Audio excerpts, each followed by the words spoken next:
everyone. Welcome back to Tucked In Tuesday. Tonight I have an oldish story to share with you.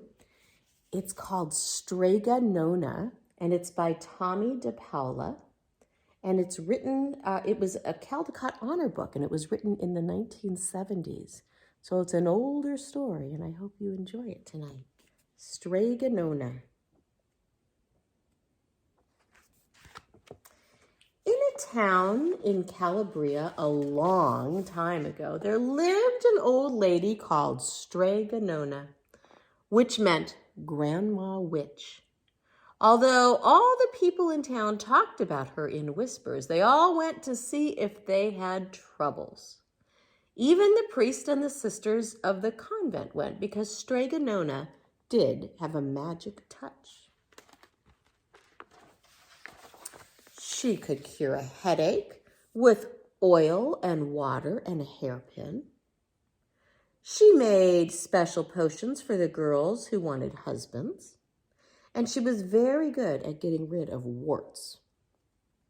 But Strega Nona was getting old, and she needed someone to help her keep her little house and garden. So she put up a sign in the town square. And Big Anthony, who didn't pay attention, went to see her. "Anthony," said Strega Nona, "you must sweep the house and wash the dishes. You must weed the garden and pick the vegetables. You must feed the goat and milk her. And you must fetch this water. For this, I will give you 3 coins and a place to sleep and food to eat." "Oh, Grazzi," said Big Anthony. "The one thing you must never do," said Strega Nona, "is touch the pasta pot. It is very valuable, and I don't let anyone touch it." "Oh, see, yes," said Big Anthony. And so the days went by. Big Anthony did his work, and Strega Nona met with the people who came to see her for headaches and husbands and warts. Big Anthony had a nice big bed to sleep in next to the goat shed, and he had food to eat. One evening when Big Anthony was milking the goat, he heard Strega Nona singing. Peeking in the window, he saw Strega Nona standing over the pasta pot. She sang, "Bubble, bubble, pasta pot, boil me some pasta nice and hot. I'm hungry and it's time to sup. Boil enough pasta to fill me up." And the pasta pot bubbled and boiled and was suddenly filled with steaming pasta. Then Strega Nona sang, "Enough, enough, pasta pot. I have my pasta nice and hot, so simmer down, my pot of clay, until I'm hungry another day." "How wonderful," said Big Anthony. "That's a magic pot for sure." And Strega Nona called Big Anthony in for supper. But too bad for Big Anthony, because he didn't see Strega Nona blow 3 kisses to the magic pasta pot.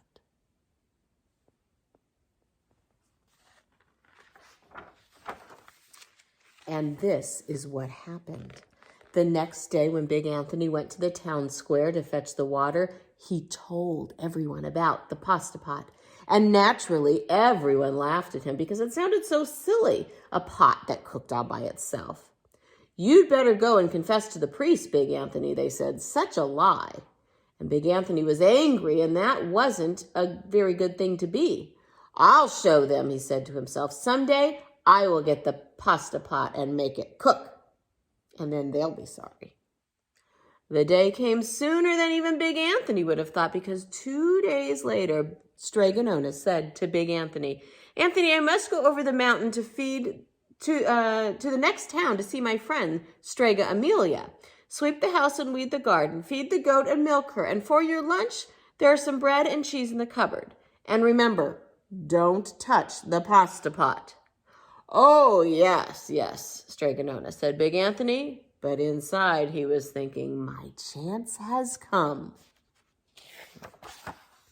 As soon as Strega Nona was out of sight, Big Anthony went inside, pulled the pasta pot off the shelf, and put it on the floor. Now let's see if I can remember the words, Big Anthony said. And Big Anthony sang, "Bubble, bubble, pasta pot, boil me some pasta nice and hot. I'm hungry and it's time to sup. Boil enough pasta to fill me up." And sure enough, the pot bubbled and boiled and began to fill up with pasta. "Ah!" said Big Anthony, and he ran to the town square, jumped on the fountain, and shouted, "Everyone, get forks and plates and platters and bowls. Pasta for all at Strega Nona's house. Big Anthony has made the magic pasta pot work." Well, of course, everyone laughed, but ran home to get forks and plates and platters and bowls. And sure enough, when they got to Strega Nona's, the pasta pot was so full it was beginning to overflow.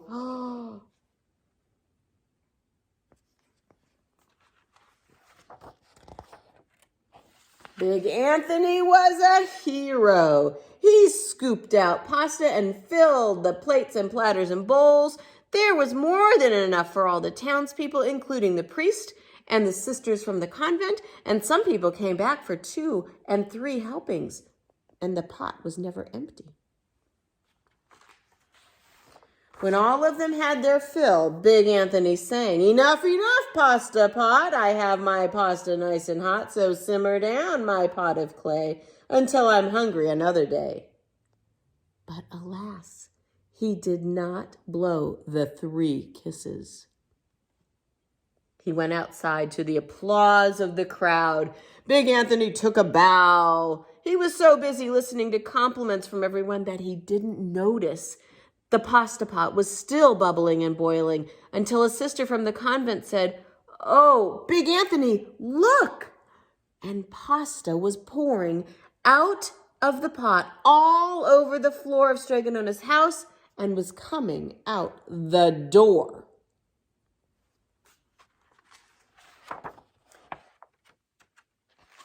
Big Anthony rushed in and shouted the magic words again, but the pot kept bubbling. He took the pot off the floor, but pasta kept on pouring from it. Big Anthony grabbed a cover and put it on the pot, and he sat on it. But the pasta raised the cover and Big Anthony as well and spilled on the floor of Strega Nona's house. "Stop!" yelled Big Anthony. But the pasta did not stop. And if someone hadn't grabbed poor Big Anthony, the pasta would have covered him up. The pasta had all but filled the little house. Out of the windows and through the door came the pasta, and the pot kept right on bubbling. The townspeople began to worry. "Do something, Big Anthony," they shouted. Big Anthony sang the magic song again, but without the 3 kisses, it did no good.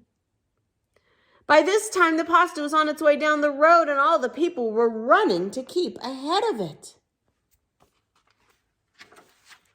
"We must protect the town from the pasta," shouted the mayor. "Get mattresses, tables, doors, anything to make a barricade." But even that didn't work. The pot kept bubbling and the pasta kept coming.